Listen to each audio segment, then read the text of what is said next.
नमस्कार, स्वागत है आपका सिटी पोस्ट लाइव में और मैं हूं आकाश प्रत्युष। हम आपको ब्रेकिंग खबर बताने जा रहे हैं। बहुत बड़ी खबर, पप्पू यादव अपनी खुद की पार्टी को अब फिर से जिंदा करने वाले हैं। जाप को क्या असर, क्या मामले हैं, क्या हो गया? देखिए, पप्पू यादव ने सियासी भूचाल ला दिया है।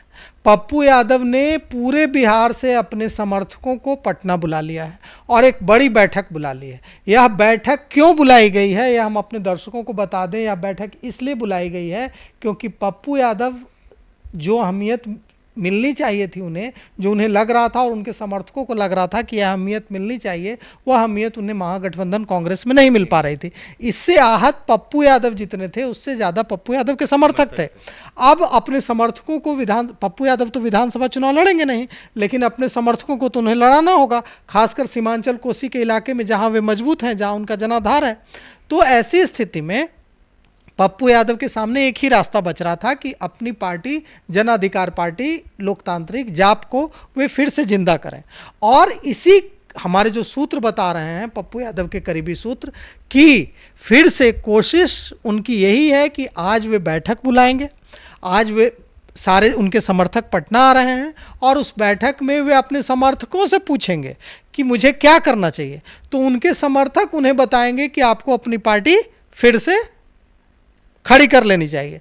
और वे कहेंगे कि हम अपने समर्थकों के दबाव में, मेरे पास कोई रास्ता नहीं बचा, मेरा दिल अब भी कांग्रेस के लिए धड़कता है, मेरा दिल अब भी राहुल गांधी और प्रियंका गांधी के लिए धड़कता है, लेकिन हमारे समर्थकों के दबाव में मुझे फिर से अपनी पार्टी खड़ी करनी पड़ रही है। और इसके बाद वे दबाव बनाएंगे महागठबंधन में कि उन्हें महागठबंधन में एज ए पार्टनर, अभी तक जो 6 पार्टियां हैं और पशुपति पारस के अलावा पप्पू यादव हो जाएंगे, मतलब 8 पार्टियां हो जाएंगी। मतलब यह होगा कि पप्पू यादव कहेंगे कि ठीक है, हमारी पार्टी को आप कितनी सीटें देंगे, और अगर आप हमारी पार्टी को सीटें नहीं देते हैं महागठबंधन में, तो हम अपना उम्मीदवार खड़ा करेंगे, हमारी पार्टी उम्मीदवार अपना खड़ा करेंगे। उनकी पार्टी बनाने से विधानसभा क्षेत्रों में क्या समीकरण बदलेगा? देखिए, बहुत समीकरण बदलेगा आकाश जी, क्योंकि देखिए, पप्पू यादव का वोटर कौन है? पप्पू यादव का वोटर यादव है, पप्पू यादव का वोटर मुसलमान है और दूसरे अति पिछड़े दलित हैं। और यह वोटर किसका है? यह वोटर महागठबंधन का है। जो पप्पू यादव का वोटर है वो महागठबंधन का वोटर है। तो पप्पू यादव अगर चुनाव लड़ते हैं अपनी पार्टी को फिर से जिंदा करके और महागठबंधन से अलग, अलायंस से बाहर आकर चुनाव लड़ते हैं, तो इसका बड़ा नुकसान उठाना पड़ेगा महागठबंधन को। अब देखना यह है कि तेजस्वी यादव, जो पप्पू यादव ने आरोप लगाया था कुछ समय पहले कि तेजस्वी यादव अपने ईगो में, अपने अहंकार में मुझे नहीं आने दे रहे हैं महागठबंधन में, मुझे आगे नहीं बढ़ने दे रहे हैं। उन्होंने अनुरोध भी किया था कि तेजस्वी जी, आप अपना अहंकार किनारे रख दीजिए, क्योंकि आपके अहंकार की वजह से ही आप सीएम नहीं बन पाइएगा। अगर आपको मुख्यमंत्री बनना है तो आप अपना अहंकार किनारे रख दीजिए, सबको साथ लेकर चलिए। लेकिन पप्पू यादव को, सबको साथ लेकर चलने के लिए तेजस्वी यादव तैयार हैं, लेकिन पप्पू यादव को साथ लेकर चलने के लिए तैयार नहीं है। क्यों? कॉम्पिटिटर, क्योंकि उसी सब, बिल्कुल कॉम्पिटिटर हैं दोनों। देखिए, पप्पू यादव यादवों के नेता, तेजस्वी यादव यादवों के नेता, पप्पू यादव मुसलमानों के नेता, तेजस्वी यादव मुसलमानों के नेता। तो अब अगर पप्पू यादव मजबूत होते हैं बिहार की राजनीति में, तो निश्चित रूप से तेजस्वी यादव की जो एक लीडरशिप जो बना था बिहार में, वो लीडरशिप कमजोर होगी, जो लीडरशिप बनी थी उनकी। तो निश्चित रूप से देखिए, तेजस्वी यादव कभी नहीं चाहेंगे कि पप्पू यादव की पार्टी को महागठबंधन में एंट्री हो।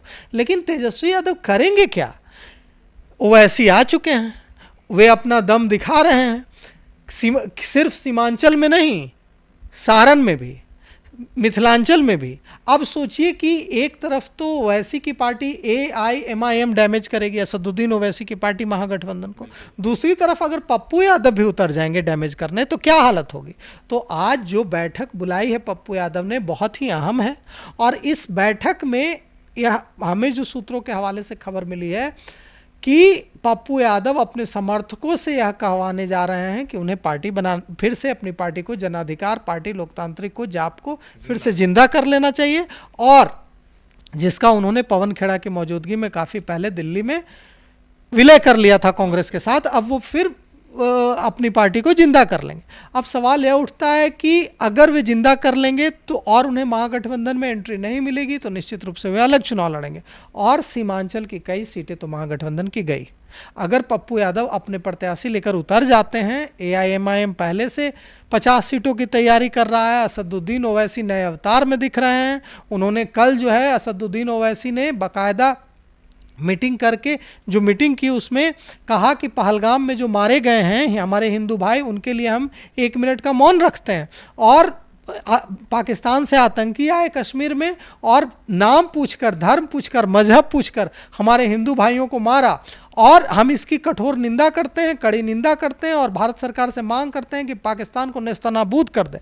तो यह जो ऐसी अपनी सेकुलर छवि बनाने की कोशिश कर रहे हैं, और इसके ज़रिए जो अपने को बिहार में मजबूत करने की कोशिश कर रहे हैं, उन्हें भी पता है कि हैदराबाद वाली राजनीति बिहार में नहीं चलेगी। तो एक तो बड़ी चुनौती वो बन रहे हैं। अब अगर तेजस्वी यादव भी बड़ी चुनौती बने, हालांकि मुझे एक रास्ता दिख रहा है कि एक रास्ता हो सकता है कि अगर तेजस्वी यादव पप्पू यादव को स्वीकार न भी करें तो ऐसे रास्ता निकाला जा सकता है कि ठीक है, पप्पू यादव गठबंधन के हिस्सा नहीं होंगे, महागठबंधन के हिस्सा नहीं होंगे बिहार में। कांग्रेस को जो सीटें मिलेंगी अलायंस में, कांग्रेस उसमें से कुछ सीटें पप्पू यादव को दे देगी और पप्पू यादव की पार्टी लड़ेगी चुनाव।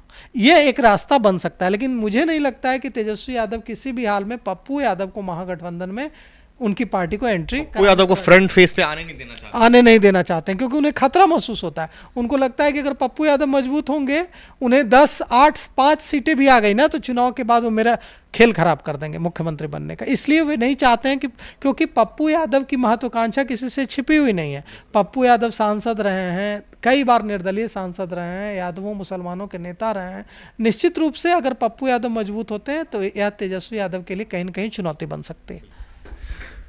तो आप सुन रहे थे वरिष्ठ पत्रकार दीपक शर्मा जी को। फिलहाल इस खबर में इतना ही। आगे की खबरों के लिए देखते रहिए सिटी पोस्ट लाइव। धन्यवाद।